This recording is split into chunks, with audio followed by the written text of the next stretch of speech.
और आज हम अनएम्प्लॉयमेंट अथवा बेरोजगारी के बारे में पढ़ेंगे। आप देखते हैं अपने आसपास कुछ लोगों के पास रोजगार नहीं होता है, मतलब वे बेरोजगार हैं। ये कई कारणों से होता है। एक तो किसी व्यक्ति की इच्छा होती है कि हम काम करें और उनके पास जो क्वालिटी है उस क्वालिटी के अकॉर्डिंग उनको काम नहीं मिल पाता है। उनकी इच्छा तो है कि हम काम करें, लेकिन काम नहीं मिल पाता है, तो वो बेरोजगार कहलाता है। लेकिन इसके भी कई टाइप्स होते हैं, हम आगे पढ़ेंगे इसको। लेकिन आप उस व्यक्ति को या फिर उस पर्सन को बेरोजगार नहीं कह सकते हैं जिसकी इच्छा ही नहीं है कि हम काम करें। ऐसे लोग कोढ़िया या निकम्मा या फिर कामचोर होते हैं जो काम करना पसंद नहीं करते हैं। तो वे ऐसे लोग जो काम करना पसंद नहीं करते हैं, जिनकी इच्छा ही नहीं होती है, वे सोसाइटी के लिए और किसी कंट्री के लिए वो एक एसेट ना हो करके लायबिलिटीज़ होता है। तो हम आज इसी के विषय में पढ़ने वाले हैं, बेरोजगारी के बारे में मेनली। ये हमारा इकोनॉमिक्स का सेकेंड चैप्टर का ये लास्ट टॉपिक है। अब बेरोजगारी कब कहते हैं कि बेरोजगारी है? जब बेरोजगारी हम तब कहेंगे जब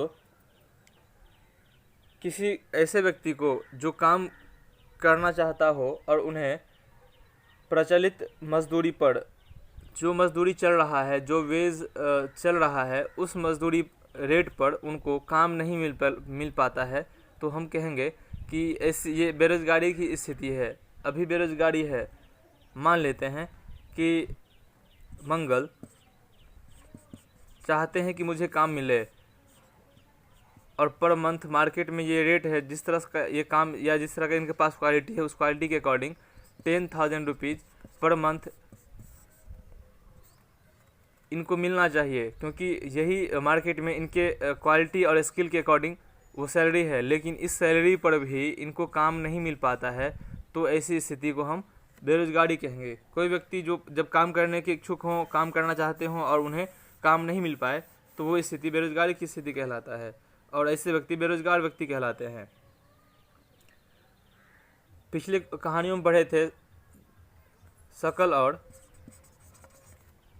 विलास की कहानियों में। शकल की माँ कुछ काम कर लेती थी, जबकि विलास की माँ कुछ काम कर लिया करती थी, जबकि शकल की माँ घर की ही काम किया करती थी। उसके लिए उनको कोई पेमेंट नहीं होता था। इनके शकल के पिताजी काम करते थे, शकल अपने भाई बहन की देखरेख करते थे, और शकल की जो भाई बहन थे उनको कोई रोजगार नहीं था, कोई काम नहीं था। हम अब कैसे कह सकते हैं कि कोई व्यक्ति बेरोजगार है और कोई व्यक्ति बेरोजगार नहीं है? कौन व्यक्ति एम्प्लॉयड है, कौन व्यक्ति एम्प्लॉयड नहीं है? हम उसके लिए एज ग्रुप को बांटते हैं। 15 से 59 ईयर्स के बीच के ऐसे लोग जो काम करना चाहते हों और उनको काम नहीं मिल पा रहा है, तो हम कहेंगे कि ये लोग बेरोजगार हैं। 15 से नीचे, below the 15 and above the 59 ऐसे लोगों को हम बेरोजगार नहीं कह सकते हैं। हालांकि ये उनकी इच्छा पर डिपेंड करता है कि वो काम करें या ना करें। हालांकि आप अपने आसपास देखें तो पाएंगे कि 15 साल से छोटे बच्चे भी काम में लगे हुए हैं और वो एक तरह से रोजगार में लगे हुए हैं। तो हम इस बीच के आयु वर्ग वाले, एज ग्रुप वाले लोगों को हम एम्प्लॉयमेंट कहेंगे जब वे काम चाहते हो और उनको काम नहीं मिल पा रहा हो। तो ऐसी स्थिति को हम एम्प्लॉयमेंट कहेंगे और ऐसे लोगों को अनएम्प्लॉयड कहेंगे।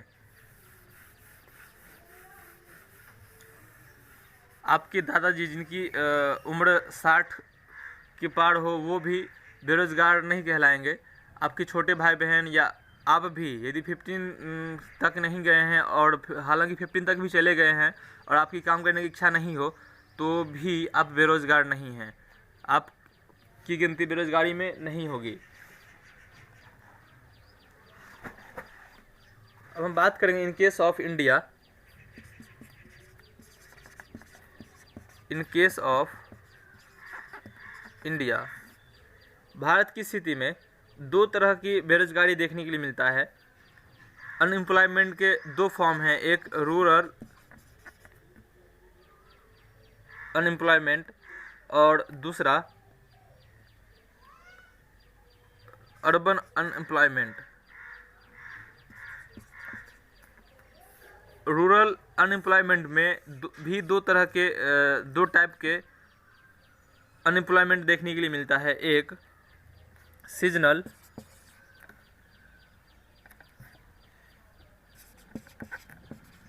और दूसरा डिसग्वीज्ड अनएम्प्लॉयमेंट। इसे हम मौसमी बेरोजगारी कहते हैं और इसे प्रच्छन्न बेरोजगारी कहते हैं। प्रच्छन्न बेरोजगारी ये मौसमी बेरोजगारी कहलाता है। जबकि अर्बन अनएम्प्लॉयमेंट में मेनली इसमें भी दो तरह के देखे जाते हैं, लेकिन मेनली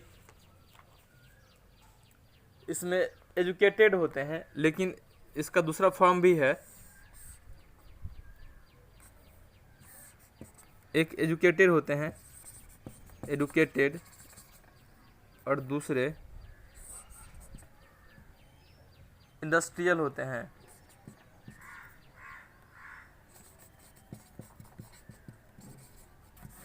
ये दो तरह के दोनों फॉर्म में रूरल एरिया में भी और अर्बन एरिया में भी देखने के लिए मिलते हैं। अब हम बारी बारी से सबकी बात करेंगे। सीजनल अनएम्प्लॉयमेंट क्या होता है, डिसग्वीज्ड अनएम्प्लॉयमेंट क्या होता है, एडुकेटेड अनएम्प्लॉयमेंट क्या होता है और इंडस्ट्रियल अनएम्प्लॉयमेंट क्या होता है, इसके बारे में बारी बारी से बात करेंगे। पहले हम बात कर लेते हैं सीजनल अनएम्प्लॉयमेंट की।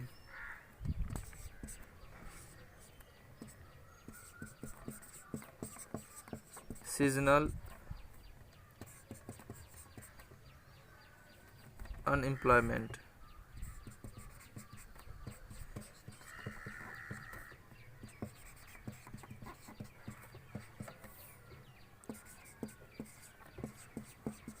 मौसमी बेरोजगारी। ये बेरोजगारी का वो नेचर है जब किसी व्यक्ति को साल के किसी खास महीने में ही काम मिलता है। वो साल के 4 या 5 महीने या 6 महीने काम में लगे होते हैं, बाकी महीने उनको बैठना पड़ता है। ये अधिकांशतः एग्रीकल्चर सेक्टर में देखने के लिए मिलता है। आप भी अपने आसपास देखें, ऐसे लोग जो फार्मर हैं, जो किसान हैं, जो अपने खेतों में काम कर रहे हैं, तो उनको एक ख़ास मौसम में ही एक काम अधिक होता है करने के लिए।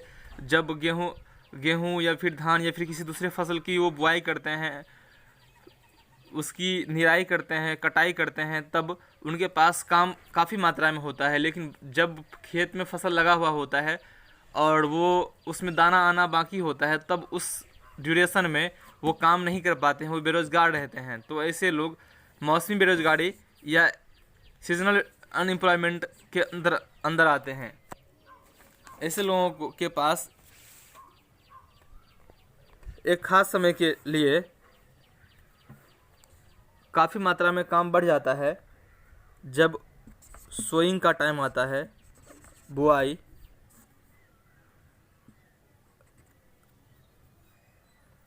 हार्वेस्टिंग,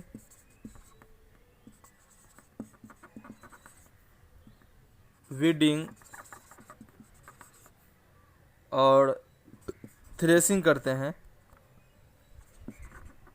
तो उनके पास काम ज़्यादा होता है। लेकिन जब अनाज उनके घर आ जाता है और फिर खेतों में फिर से नए फसल को बो दिया जाता है, तो फसल उगने तक में उनके पास काम नहीं होता है। वे यूं ही घर में बैठे हुए होते हैं, वे बेरोज़गार होते हैं। तो हम कहेंगे मौसमी बेरोज़गारी को कि जब लोगों को वर्ष के या साल के कुछ खास महीने में ही काम मिले और बाकी महीने में उनके पास कोई काम नहीं हो, तो हम कहेंगे कि ये इस स्थिति में मौसमी बेरोज़गारी है या सीजनल अनएम्प्लॉयमेंट है। अब हम इसके नेक्स्ट पार्ट डिसग्विज्ड अनएम्प्लॉयमेंट के बारे में बात करेंगे।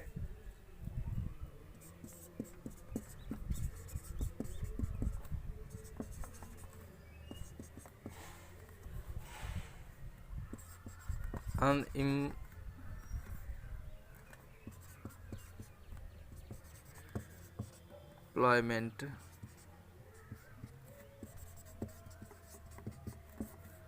इसे हम प्रच्छन्न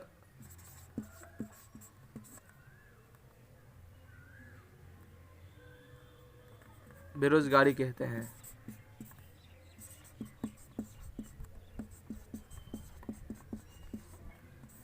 प्रच्छन्न मतलब जो छुपा हुआ हो।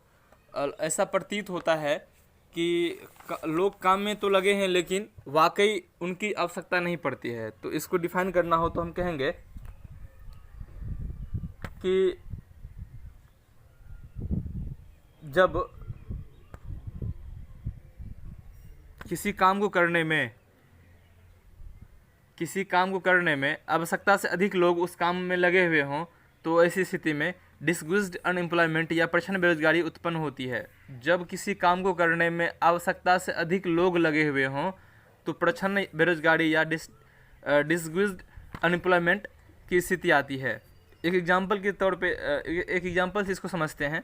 मान लेते हैं कि 5 हेक्टेयर का एक ज़मीन का टुकड़ा है और इस पर काम करने के लिए 3 पर्सन काफ़ी हैं।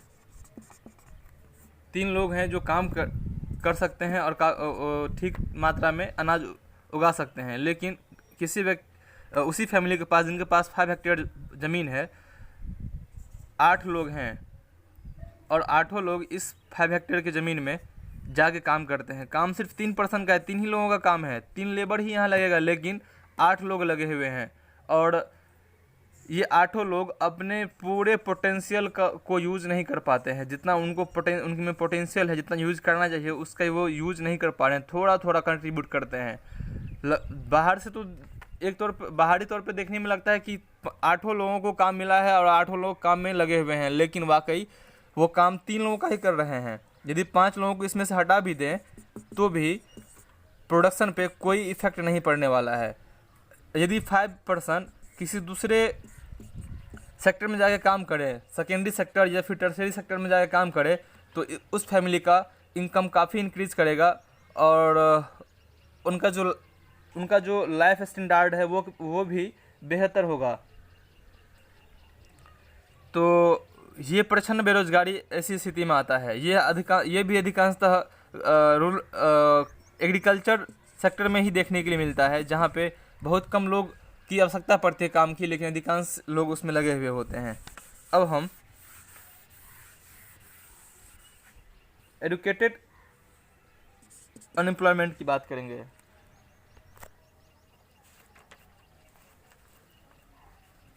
ये इस हमारे सेकंड चैप्टर का लास्ट टॉपिक है, थोड़ा लंबा जाएगा, थोड़ा ध्यान से देखना पड़ेगा।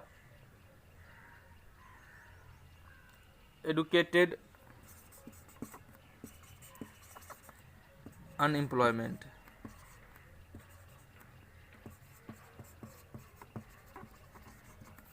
शिक्षित बेरोजगारी।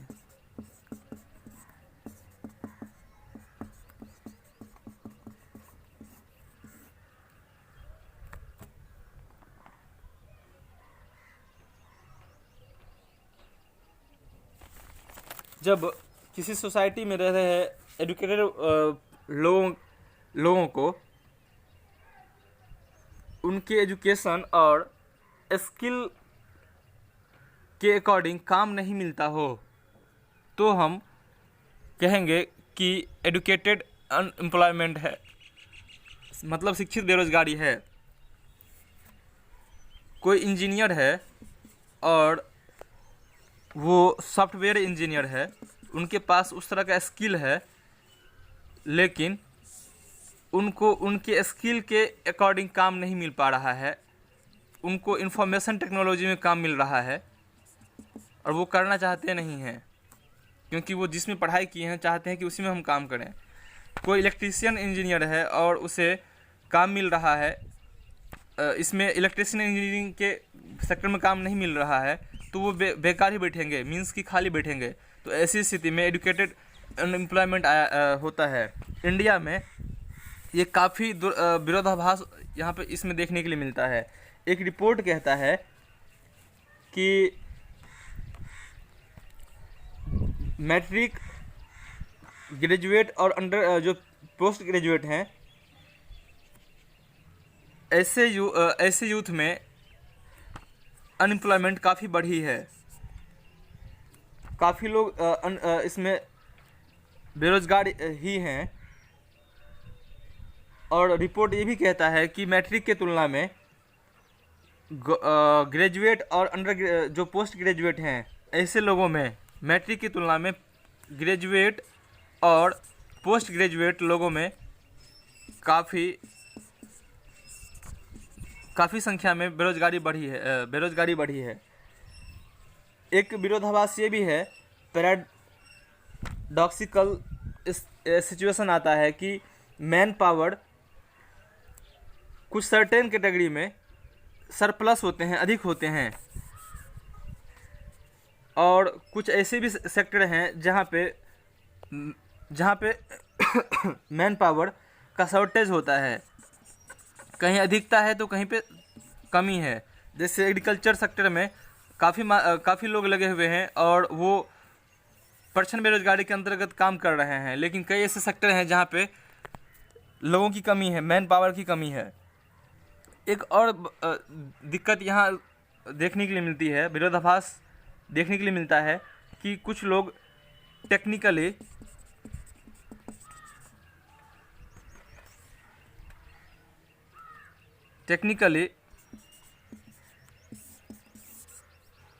अनएम्प्लॉयमेंट के शिकार होते हैं, जिनके पास टेक्निकली काफ़ी टेक्निकल स्किल है, लेकिन वे अनएम्प्लॉयमेंट के शिकार हैं।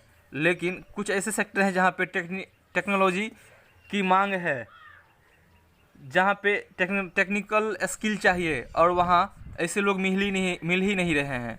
तो ये स्थिति भारत में वर्तमान में दिखता है।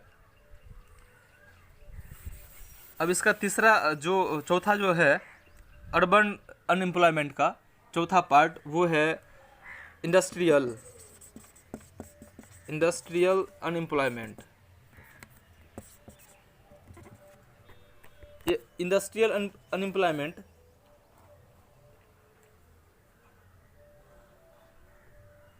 उस एरिया में पाया जाता है, उस सेक्टर में पाया जाता है जो इंडस्ट्रियल सेक्टर हो, और इसमें भी किसी ऐसे व्यक्ति जो पढ़े लिखे हों या किसी स्किल में वो ट्रेंड हों, और उसके बाद भी उन्हें उस तरह की इंडस्ट्री में काम नहीं मिल पा रहा हो, तो हम कहेंगे कि ये इंडस्ट्रियल अनएम्प्लॉयमेंट है, औद्योगिक बेरोजगारी है। अनएम्प्लॉयमेंट से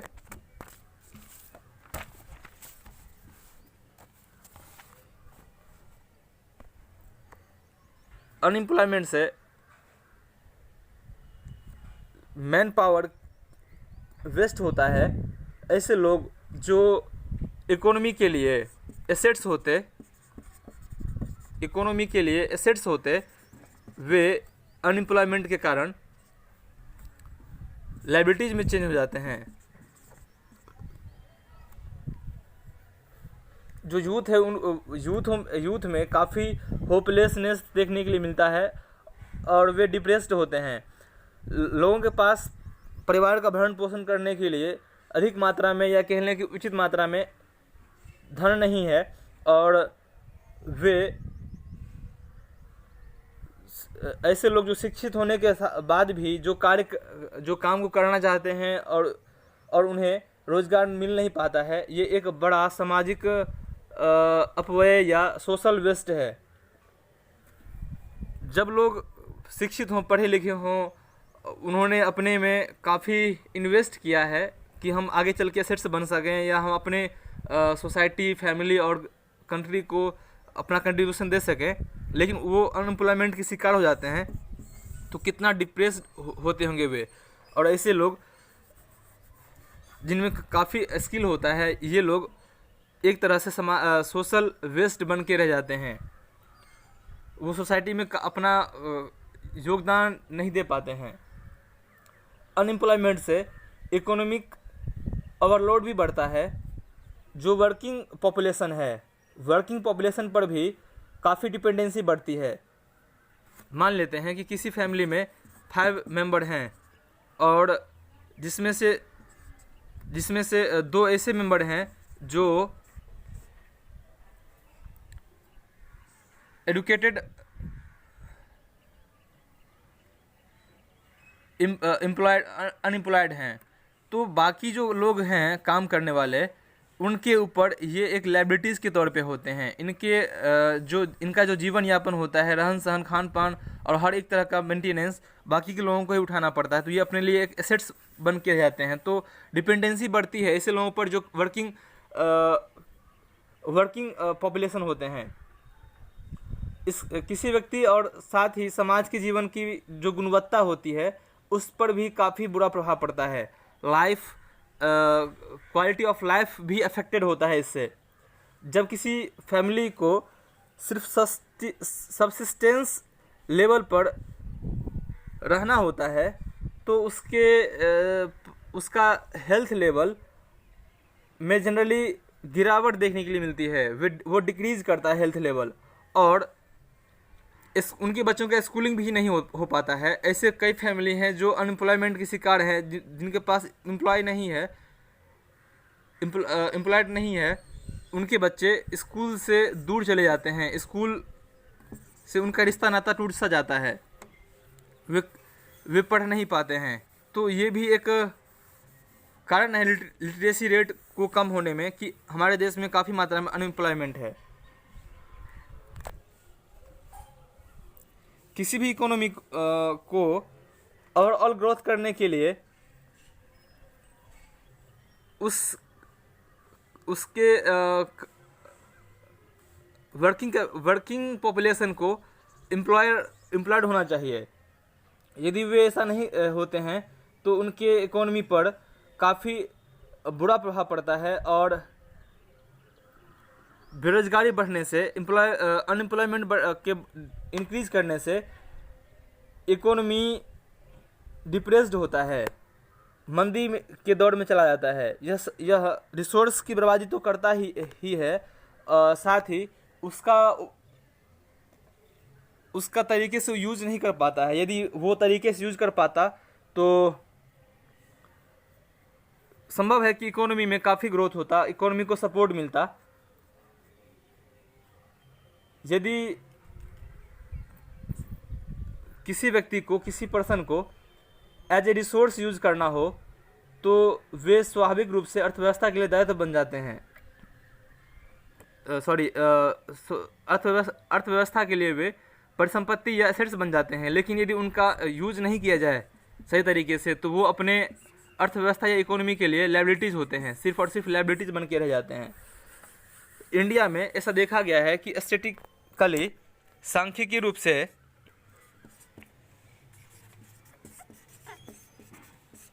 स्टैटिस्टिकली देखा गया है कि जो अनएम्प्लॉयमेंट रेट है वो काफ़ी कम है, लेकिन बड़ी संख्या में, लार्ज नंबर में जो लोग हैं वे लो इनकम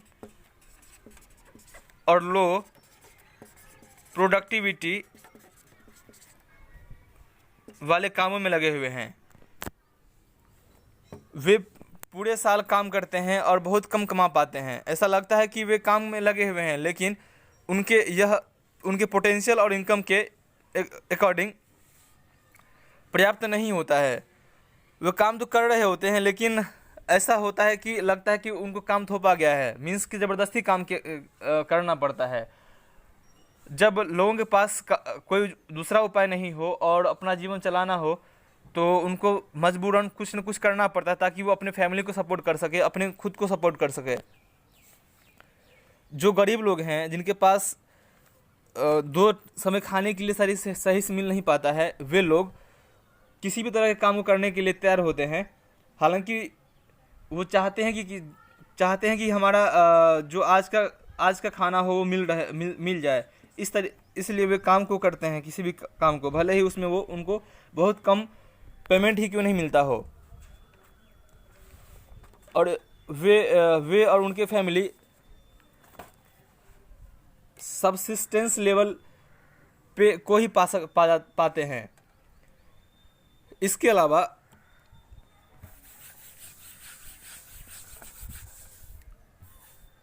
जो प्राइमरी सेक्टर है, मीन्स एग्रीकल्चर जिसमें आता है, फिशिंग आता है, ये सब, इसमें एक विशेष क्वालिटी देखने के लिए मिला है कि यहाँ पे एम्प्लॉयमेंट है, सेल्फ एम्प्लॉयमेंट, स्वरोजगार, जिसे हम स्वरोजगार कहते हैं, खुद का रोजगार। ऐसे लोग हालांकि प्रच्छन्न बेरोजगारी में होते हैं, लेकिन किसी परिवार के में यदि 5 लोग हैं तो पांचों लोग उस खेत में काम करेंगे जो खेत इनके पास है, और खेत का जितना प्रोडक्टिविटी होता है, जो भी प्रोडक्शन होता है खेत में, उस प्रोडक्शन का हिस्सेदार ये पांचों लोग होते हैं। पांचों में शेयरिंग होता है, तो काम में भी शेयरिंग होता है और प्रोडक्शन में भी शेयरिंग होता है, और हर एक व्यक्ति को सेल्फ एम्प्लॉयमेंट मिल जाता है। लेकिन इससे प्रोडक्टिविटी में काफ़ी सुधार नहीं होता है। हालांकि पिछले कुछ सालों में ऐसा देखने के लिए मिला है कि ऐसे लोग प्राइमरी सेक्टर को छोड़ करके, खास करके एग्रीकल्चर में से हट करके, वे सेकेंडरी और टर्सरी सेक्टर में जा रहे हैं और अपने फैमिली की इनकम को बढ़ा रहे हैं। सेकेंडरी सेक्टर में खास अधिकांश लोग मैन्युफैक्चरिंग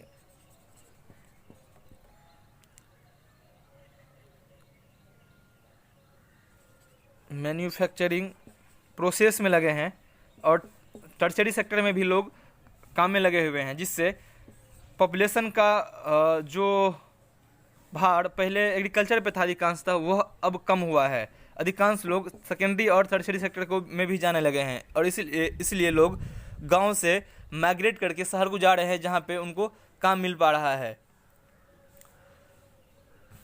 जब आप तीनों सेक्टर की बात करते हैं और तीनों सेक्टर को गौर से देखें तो पाएंगे कि जो लेबर हैं, लेबर का अधिकांश एब्जॉर्प्शन एग्रीकल्चर सेक्टर ही करता है। मतलब जितना काम है एग्रीकल्चर में, उसके तुलना में अधिक मात्रा में लोग इसमें लगे हुए हैं, सेकेंडरी और टर्सरी के अकॉर्डिंग के तुलना में। लेकिन पिछले कुछ सालों में पॉपुलेशन की जो डिपेंडेंसी है वो एग्रीकल्चर पे कम हुई है, क्योंकि मीन्स ऑफ ट्रांसपोर्ट बेहतर हुआ है, मीन्स ऑफ कम्युनिकेशन बेहतर हुआ है, और लोग एजुकेटेड हुए हैं। नज़दीकी शहरों में मैन्युफैक्चरिंग प्रोडक्टिविटी काफ़ी बढ़ी है, तो लोग वहाँ जाके काम कर रहे हैं। वहाँ पे लोगों की मांग है, तो लोग वहाँ पे जाके काम कर रहे हैं और अपने सबसिस्टेंस लेवल को सुधार रहे हैं। एग्रीकल्चर सेक्टर का जो सरप्लस लेबर था वो अब माइग्रेट कर रहे हैं, शहरों में जा रहे हैं और वहाँ पे काम कर रहे हैं। अधिकांश लोग मैन्युफैक्चरिंग सेक्टर में लगे हुए हैं, और जो सेकेंडरी सेक्टर में है, टर्सरी सेक्टर में लोग नए नए फील्ड में जा रहे हैं, जैसे बायोटेक्नोलॉजी, जैसे इंफॉर्मेशन टेक्नोलॉजी। इन सब ये नए नए काम हैं जहाँ पे लोग जाके कर रहे हैं। हम एक एग्जांपल के तौर पे से देखेंगे कि किस तरह से एक गांव के लोग अपने आप को एसेट में चेंज करते हैं लायबिलिटीज से। कोई एक गांव है जहाँ पे कुछ परिवार रहते हैं और वहाँ के अधिकांश लोग अनएजुकेटेड हैं।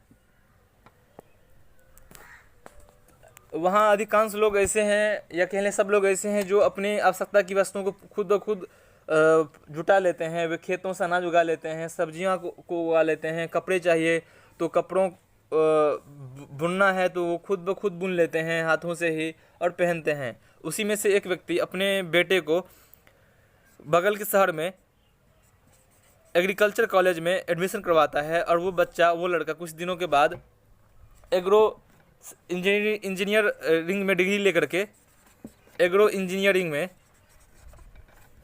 डिग्री लेकर के गांव को आता है और अपने गांव में ही वो सर्विस प्रोवाइड करता है। वे लोग जो ट्रेडिशनल मेथड से फार्मिंग कर रहे थे, उस ट्रेडिशनल मेथड में सुधार करते हुए वो लड़का अपने खेतों में मॉडर्न मेथड को अपनाता है और उस व्यक्ति का खेत का प्रोडक्शन काफ़ी बढ़ जाता है। देखा देखी दूसरे लोग भी ये काम करते हैं और पंचायत में एक स्कूल खुलवाते हैं सरकार की मदद से। उसी में से एक व्यक्ति अपने एक बेटी को सिलाई का काम सिखा देती है, जिससे वो कपड़ा बुनना शुरू करती है और गांव के लोगों का कपड़ा सिलना शुरू करती है। क्योंकि गांव की जो प्रोडक्टिविटी है और इनकम में बढ़ा है, तो लोग अपने आप को अच्छा देखना पसंद करते हैं। वे अच्छे तरीके से बुने हुए कपड़े पहन रहे हैं। तो इस तरीके से देख रहे हैं कि किस तरह से लोग लायबिलिटीज से एसेट्स में चेंज हो रहा है। लोग जो पहले अनएम्प्लॉयड थे, वे अब एम्प्लॉयड में चेंज हो रहे हैं और वे नए नए कामों को सीख रहे हैं, जिससे उनके गांव की इकोनॉमिकली उनका गांव बेहतर हुआ है और लोगों की प्रोडक्टिविटी भी बढ़ी है, स्किल भी बढ़ा है। इस तरह से वो गांव इकोनॉमिकल ग्रोथ को दिखाता है।